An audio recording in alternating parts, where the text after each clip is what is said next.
Stroke affects over 50,000 people each year and is one of the major causes of death and disability in Australia.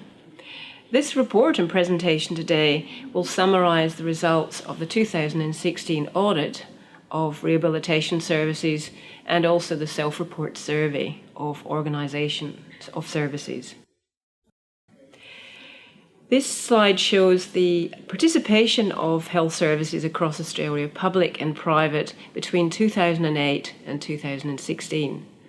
You can see that it's been a slow and steady increase in the number of services that are participating. Over on the right, you can see that there have been 121 teams or services that completed the organisational survey and 108 that completed the audit of case records. And up the top, you can see over 3,500 episodes of stroke care are being reported in this information today.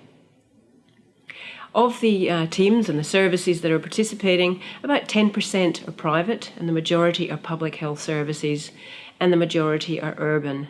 The average age of people with stroke in these samples are 76 and slightly more than half are men. The Rehabilitation Stroke Services Framework is a document that contains 10 elements, and the aim is that services will meet all 10 of these elements, which are considered to be best practice. On the right, you can see that there's a very small proportion of the services in Australia that are meeting all 10 elements. In fact, none of the teams met all 10 elements.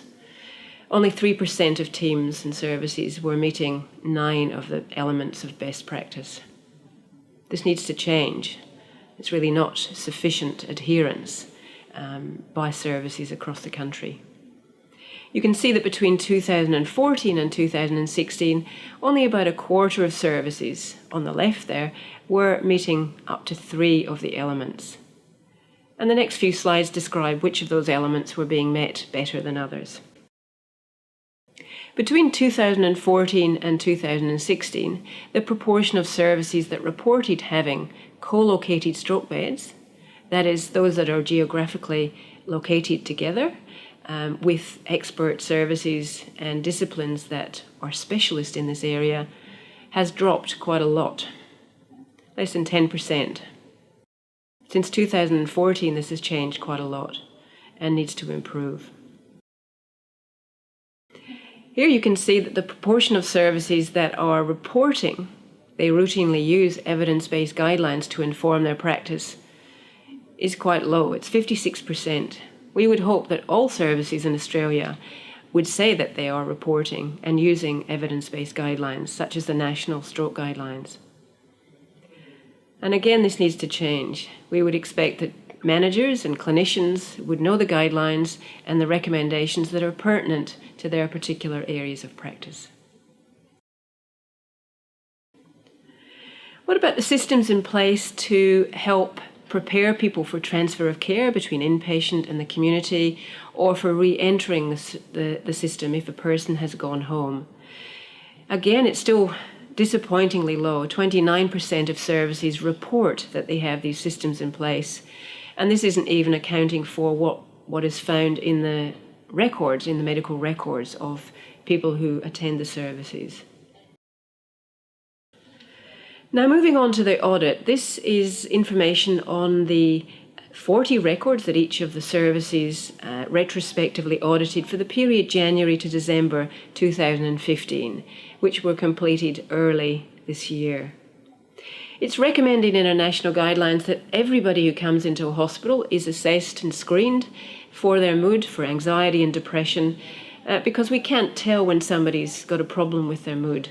And only about a half of people are being screened and assessed for anxiety and depression during their admission. And this is not good enough. And over on the right, you can see that of those who have been identified as having a mood impairment, only about a third are receiving an assessment from a psychologist. This is a positive slide. It shows that the teams and the services across Australia are getting much better at setting goals and using formal processes for goal setting. And that they're also doing the goal setting with stroke patients and with their family. However, when it comes to education and providing information to stroke patients and their families, it's not so good. We know that people want information at different times during their stay in written and verbal format, but only 50% of people are receiving information as recorded in the audits and the medical records about their stroke, about how to prevent stroke and what will happen during the recovery. And over on the right, it's particularly poor for information about sexuality. We want everybody to receive information, whether they're single or married, and whatever their age, about intimate relationships. But this has been consistently low. We need individuals in teams to champion this particular evidence practice gap and look at ways to overcome the attitudinal information barriers that affect this particular element. Now looking at secondary prevention and risk factors, you can see with the blue line here at the top that antithrombotic medication is being provided to most people with stroke before they leave hospital. But the two lower lines show lipid-lowering and antihypertensive medication is not being provided to everybody before they leave hospital. 20% of people are still leaving hospital without that medication ready to take home. We know that in the acute services this can be managed much better and is managed much better, but rehabilitation services need to do better in this area. Risk factors such as salt intake, blood pressure management, physical activity levels are areas that are difficult for people to change, but we need to have discussion before somebody leaves hospital about what needs to change and how they can modify these risk factors. Still, only 50% of people have had that discussion with a health professional before they leave hospital. So again, this needs to be addressed before the next audit in 2 years. And finally, discharge planning. We want tailored discharge planning to be provided by the team and with family members and the stroke patient before they leave hospital. 78% of people have had this process as recorded in the medical records, but there's still a lot of room for improvement, with 20% of people not having this process in place. So in summary, before the next audit in 2 years' time and before the next survey, the Stroke Foundation is making a number of recommendations for your team and for you individually to consider so that the processes improve.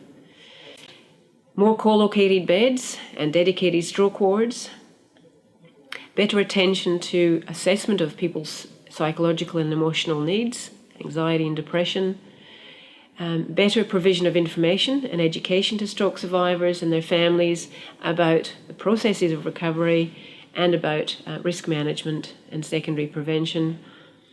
We want better discharge planning and documentation of the discharge planning and training and support for carers.